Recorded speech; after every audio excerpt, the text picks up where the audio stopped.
I sat at my desk, my fingers frozen over the keyboard. The emails in my inbox blurred in front of me, each one reminding me of another task I had yet to finish. But something caught my eye, the subject line of a new email from my boss.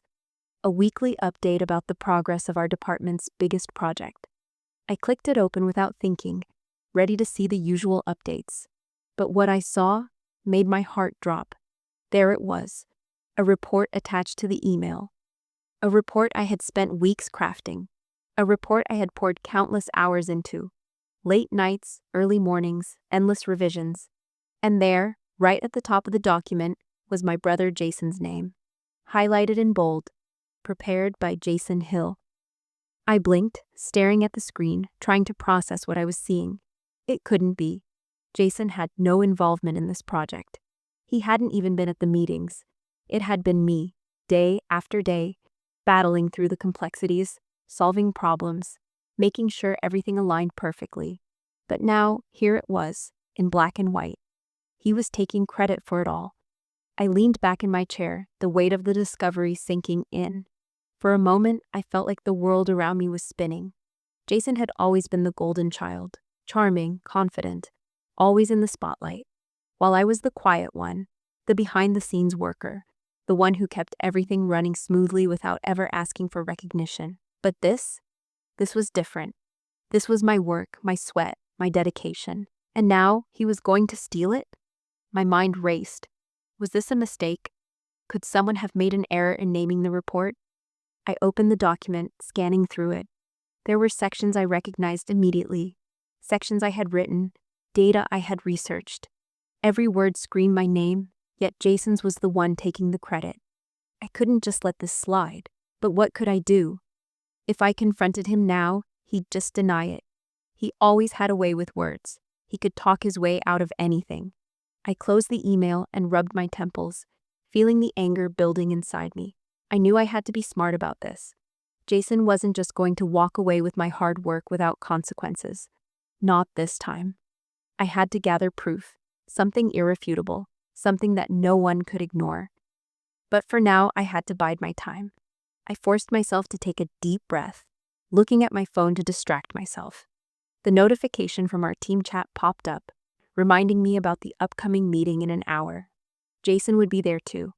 I could already picture his smug smile as he bragged about the project, about how he had led it. How long could I play this game of pretending I didn't know what he was up to? I wasn't sure yet, but I knew one thing for sure. This wasn't going to end with me letting him take credit for what was rightfully mine. The meeting was everything I had expected, and more. Jason walked in with his usual air of confidence, casually tossing his coat onto the chair beside him and flashing a smile at everyone as though he owned the room. I kept my eyes down, pretending to focus on the documents in front of me, but every word out of his mouth made my blood boil. "Great work, everyone," he said, leaning back in his chair, his tone smooth and polished. "I think we've got a real winner here. I'm proud of what we've put together, and I'm especially proud of how quickly we were able to pull this all together under pressure." I clenched my jaw, my fingers gripping the edge of the table. I knew the truth. The only one who had pulled anything together had been me. Jason had barely contributed. He had been absent from every brainstorming session, every late-night email thread, and every conference call where the real work had been done. Yet here he was standing in front of everyone, claiming victory. I didn't say a word. I couldn't, not yet. But the moment the meeting ended, I rushed back to my desk, opening the same report I had seen earlier. I stared at the page again, looking for something I might have missed the first time, some piece of evidence that might give me a clue as to how deep this betrayal went. There was nothing, just my words, my numbers, my research, all credited to him. I took a deep breath and decided to start where I knew I could find answers. Email chains. If I could find any sign of him trying to pretend he had been involved, any hint that he had manipulated the timeline, I would have my proof. I sifted through weeks of emails, ones I had sent, ones I had received, and there it was. A thread from 3 weeks ago, buried deep. Jason had responded to a group email, offering suggestions on how we could move forward with the project. But the timing was off. He had sent the email after the final version of the report had already been completed. Not only that, but his suggestions were vague and frankly unhelpful. I knew the truth now. He was trying to cover his tracks. The anger bubbling inside me intensified, but I forced myself to stay calm. I needed more than just vague emails. I needed concrete proof, something undeniable. I spent the next few days tracking down everything I could. Phone records, meetings I had attended alone, timestamps on shared documents. Slowly but surely, I pieced it all together. He had been nowhere near the work I had done. His contributions were minimal, and he had only swooped in at the last minute, trying to claim what wasn't his. But I wasn't done yet. There was one more place I needed to look, the project's official report logs. I dug deeper and found something that made my stomach churn. Jason had been emailing the project lead, getting status updates, but there was no evidence that he had ever written a single thing in the report itself. The final draft? All me. But somehow, he had managed to manipulate the situation, getting himself credited as the lead contributor. I shut my laptop, frustration flooding over me. This wasn't just petty workplace rivalry. This was something bigger. He wasn't just taking credit for the project. He was erasing my work entirely. And worse, he was doing it with everyone's trust. If I didn't expose him now, I would be stuck in the shadow of his lies forever. I needed to confront him, but I couldn't do it carelessly. I had to be smart. Jason was good at getting out of trouble, and I knew he'd try to talk his way out of everything. But this time, I wouldn't let him. I had the truth on my side, and it was time to use it. The days dragged on, but the pressure inside me only built. Every time I saw Jason in the office, every time I heard him talk about his project, my skin would crawl. He was playing everyone for a fool, and I couldn't let it continue. I had gathered everything I needed, the emails, the timestamps, the project logs. There was no more room for doubt. But now, the hardest part lay ahead. I had to confront him. I decided to take action during lunch break. It was a time when the office was quieter, and Jason tended to slip away from his desk to chat with other colleagues in the break room. It was the perfect opportunity. I needed him off guard, unaware of what was coming. I walked to the break room and found him there, leaning against the counter, laughing with some coworkers. He looked up as I entered, his grin wide and unbothered, as if everything was just business as usual. "Hey Sarah," he greeted me with that same smug tone. "How's everything going? You get a chance to look at the project?" I could feel the tension in my chest rising, but I forced a smile. "Yeah, I looked at it," I said casually, taking a step closer. "You know, it's funny. I was just thinking about how much of the work was mine, but I don't see my name anywhere on the report." Jason's smile faltered for just a second, but he quickly recovered, chuckling lightly. "Oh, come on, it was a team effort, right?" he said with a wink. "I'm sure you contributed plenty." I took a deep breath, feeling the weight of the moment. This was it. "It's more than just a team effort, Jason," I said, keeping my voice calm but firm. "I did most of the work, and now you're taking all the credit for it." His eyes flickered with surprise for a split second, but then the mask slipped back into place. "What are you talking about? We've been working on this together for weeks," he said, a little too defensively.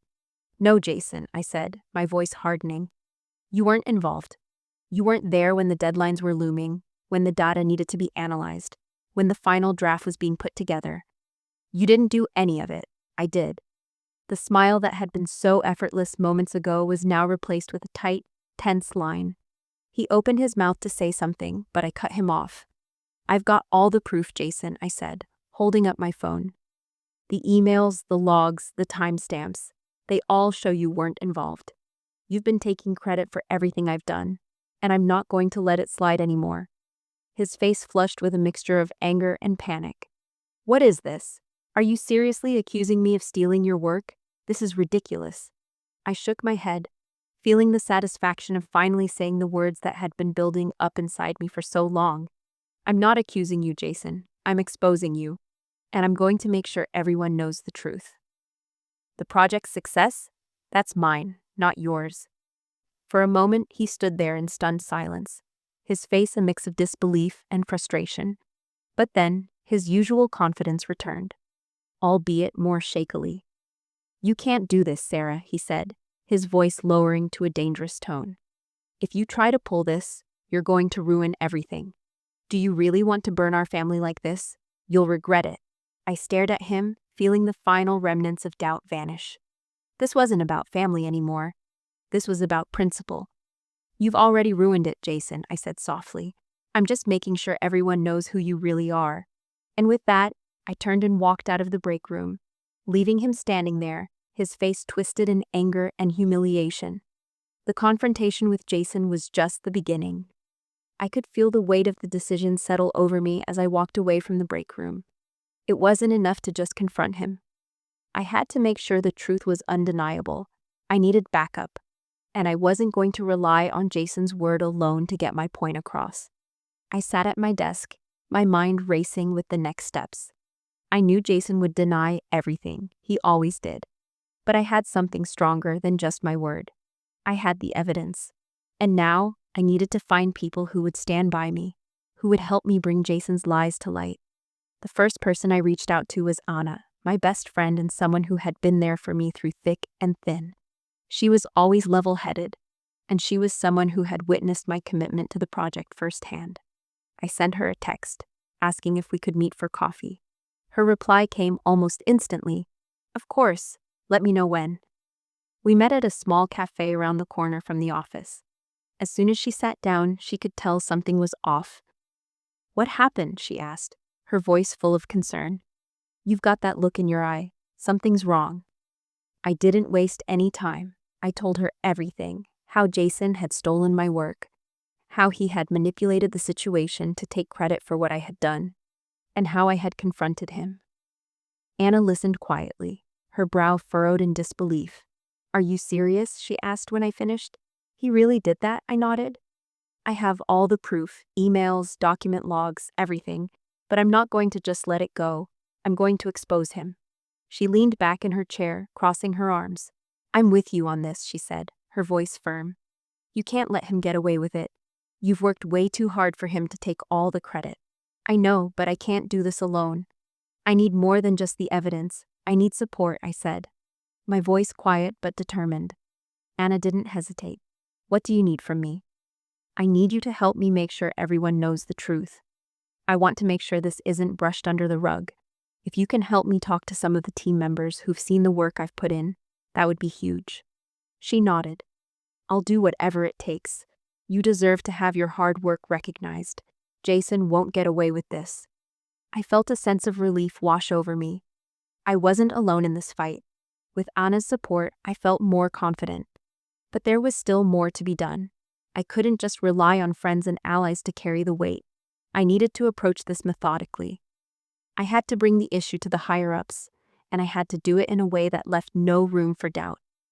The next morning, I sent an email to my boss, explaining everything in detail. I attached the proof I had gathered, emails, project logs, and timelines, and I asked for a meeting. I didn't know what would happen next, but I knew one thing: I wasn't going to back down. I spent the rest of the day organizing everything. I had made sure to document every single detail, from the first time Jason tried to claim my work to the final confrontation. This wasn't just about revenge. This was about taking back what was mine, about making sure my contribution to the project was recognized. That night, as I sat at my desk, preparing for the meeting with my boss, I felt a mix of anxiety and determination. Jason might have thought he could outsmart me, but I had been playing this game for much longer than he realized. And this time, I was going to win. The meeting with my boss was scheduled for the following afternoon. My heart raced as I made my way to his office, my folder of evidence tucked securely under my arm. As I entered the conference room, I could feel the weight of the situation pressing down on me. This wasn't just about Jason anymore. This was about ensuring that my hard work wasn't swept under the rug, about proving to everyone that I deserved recognition for what I had contributed. My boss, Alan, was already seated at the table, his usual calm demeanor in place. "Sarah," he said with a smile, motioning for me to sit down. "What's going on? You mentioned something about needing to discuss an issue." I nodded, trying to keep my voice steady. "Yes, there's something I need to bring to your attention. It's about the project we've been working on, the one Jason and I presented last week." Alan raised an eyebrow, clearly intrigued. "I'm listening. What's the issue?" I took a deep breath, then slid the folder across the table, watching as Alan's expression shifted from casual curiosity to serious attention. "This isn't just about a simple mistake," I began, my voice firm. "This is about credit being taken for work that wasn't his." Alan opened the folder and began flipping through the papers. I could see the surprise on his face as he scanned the emails and project logs I had provided. "What is this?" he muttered to himself, still reading through the documents. "This is quite the situation." I didn't wait for him to finish. Jason took full credit for the project. He pretended like he had done the majority of the work, when in reality, I was the one who completed everything. He only swooped in at the last minute and attached his name to it. Alan looked up from the folder, his expression thoughtful. "That's a serious accusation, Sarah. Are you sure about all of this?" I nodded. "Absolutely. I've kept track of every step of the project. Every email, every draft, every meeting. Jason wasn't involved in the way he's claiming. I've worked tirelessly to make this project a success, and now he's trying to take all the credit for it." Alan leaned back in his chair, his fingers tapping the edge of the folder. "I see.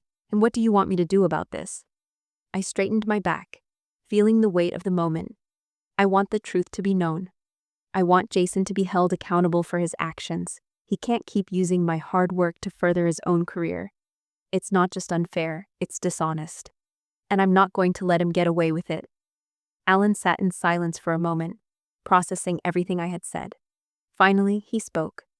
"This is a serious issue, Sarah, but I'm glad you brought it to me. We'll need to investigate this further. I'll be in touch with HR, and we'll start looking into this matter immediately." I let out a breath I didn't realize I had been holding. "Thank you, Alan. I appreciate it." He gave me a small nod. "You did the right thing. It's never easy to come forward with something like this, but you've got to stand up for yourself. Don't worry, we'll handle it." As I left his office, I felt a strange sense of relief wash over me. I had done what I needed to do. The truth was out there now, and Jason could no longer hide behind his lies. But I knew this was just the beginning. Jason wouldn't go down without a fight, and I had to be prepared for whatever he threw my way. But for the first time in weeks, I felt a sense of control. I wasn't the quiet, invisible worker behind the scenes anymore. I was standing up for myself, and I wasn't going to let anyone take what I had earned. The next few days felt like a whirlwind. Word had quickly spread throughout the office that there was a situation involving Jason and me. I could feel the tension building with every passing moment, each conversation becoming more strained. My coworkers who had once smiled and waved now avoided eye contact, their faces etched with uncertainty. Everyone was waiting to see how things would play out. I knew Jason would fight back. He always had.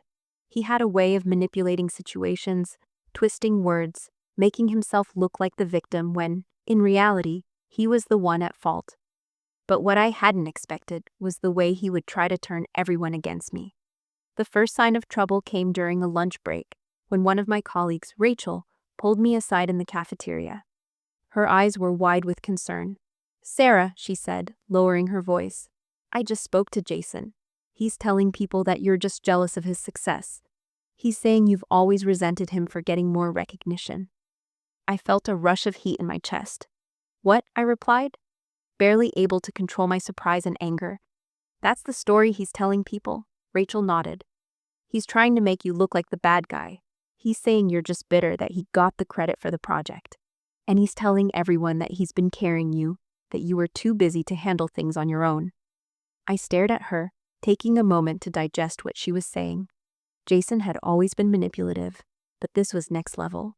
He was trying to make me out to be the problem, trying to deflect all the blame from himself. "Don't listen to him," I said, shaking my head. "I'm not the one trying to steal credit.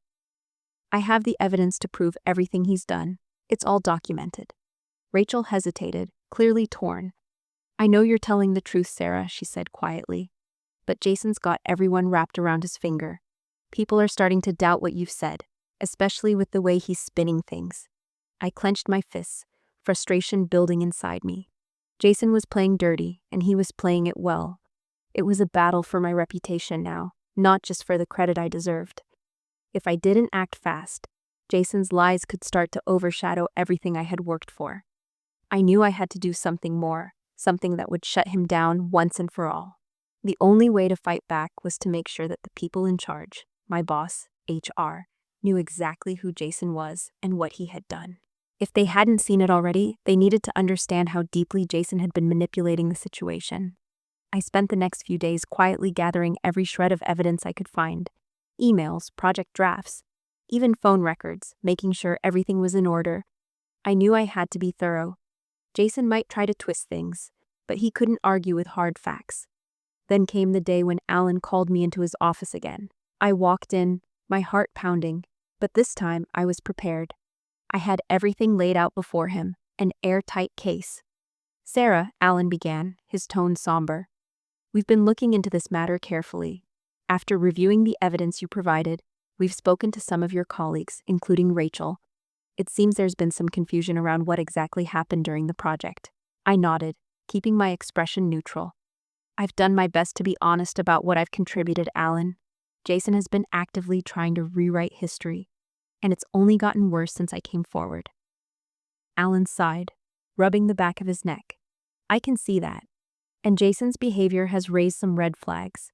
He's not denying it, but he's certainly downplaying his involvement and trying to create a narrative that doesn't reflect the truth. We're going to have a meeting with him to address everything in full." I nodded, relieved to hear that Alan was taking this seriously. But I knew this wasn't over yet. Jason was still going to fight back, and it wouldn't be easy. But at least now, the wheels were in motion, and the truth was starting to come to light. After the meeting, I felt a mixture of exhaustion and determination. I knew Jason wouldn't go down without a fight, but I also knew that I wasn't going to back down. This was my time to reclaim what was rightfully mine, to take control of the narrative and finally get the recognition I had earned. But as I left the office that evening, I couldn't shake the feeling that things were about to escalate. Jason was on the defensive now, and I knew he wouldn't just let me expose his lies without trying to drag me down with him. It was a fight I had started, but I wasn't sure where it would end. The days that followed were a blur of tense meetings and whispered conversations in the office. Jason, despite his usual charm, seemed to be on edge, his arrogance replaced with a nervous energy I hadn't seen before. He no longer walked around with that confident swagger. Instead, he avoided eye contact and tried to keep a low profile. But I knew that wouldn't last. Alan called me into his office one morning, his tone more serious than usual. "Sarah, we've had our meeting with Jason. We gave him the opportunity to explain himself, but his version of events doesn't match up with the evidence you provided. He's been caught in multiple contradictions, and frankly, it's clear he was trying to cover up his involvement, or lack thereof." I felt a sense of satisfaction, but also an odd emptiness. Jason's lies were being exposed, but the damage he had caused to our family dynamic, to our relationship, was irreparable. I'd spent years trying to protect him, trying to support him. And now, I was the one forced to expose him for what he really was. "Jason's been given the chance to clear things up, but he's decided to resign," Alan continued, his eyes locking with mine. "We're going to make an official statement to the team, and we'll be moving forward with your contributions as the lead on the project. No one will be under any illusions about who did the work." I nodded, the weight in my chest lifting slightly. It wasn't about revenge. It wasn't about humiliating Jason. It was about setting the record straight, about making sure that my work didn't go unrecognized. The truth had finally come out, and I was free from the shadow of his lies. But there was one final step I had to take. That evening, I met Jason in the parking lot after work. His car was parked near mine, and he was standing by his car, his arms crossed, looking like he was preparing for a confrontation. "You've won, Sarah," he said, his voice laced with frustration. "Congratulations, you've ruined everything." I felt a pang of sadness, but I wasn't going to let it cloud my judgment. "I didn't ruin anything, Jason. You did. You tried to take something that wasn't yours, and I couldn't let that happen. You've been taking credit for my work for far too long, and it was time for people to know the truth." He scowled, but his usual bravado was gone. "You don't understand," he muttered, looking away. "I was just trying to keep up. Everyone always expects so much from me, and you've always been the one who could do it, the one everyone relied on. I just wanted to have a win for once. But now I've lost everything." I stared at him, watching as his shoulders slumped, as though he was finally seeing the weight of his actions. But it didn't matter anymore. Jason had crossed a line, and there was no going back from that. "I'm sorry, Jason," I said, my voice softer than I intended. "But you can't steal someone else's success and expect to get away with it. You've had your chances, but this was mine." He looked up at me, his eyes filled with something I hadn't expected: regret. But it was too late. The damage had been done, and I had already made my choice. "I guess that's it then," he said quietly, turning to open his car door. "Yeah," I replied, watching him for a moment before turning to walk toward my own car. "That's it." As I drove home that evening, I couldn't help but reflect on everything that had happened. The tension, the confrontation, the pain of exposing my own brother for something I never wanted to believe he was capable of. It had all led to this moment, where the truth had finally won. But I didn't feel victorious. I didn't feel the satisfaction I thought I would. What I felt was something I hadn't felt in a long time: peace. For the first time in months, I knew that I had done the right thing. I had stood up for myself. I had reclaimed my work. And most importantly, I had done it without sinking to Jason's level. His lies could no longer define me. When I got home, I sat down at my desk, feeling the quiet strength settle in. The work on the project would go forward. My name would be attached to it, and I would finally have the recognition I had deserved all along. But beyond that, I had something more. I had my own sense of pride, and I had reclaimed my place in this world. As I looked out the window, the sun was setting, casting a golden light over everything. It felt like a new chapter was beginning, not just in my career, but in my life. The lies were behind me now, and with them, Jason. What lay ahead was mine to build.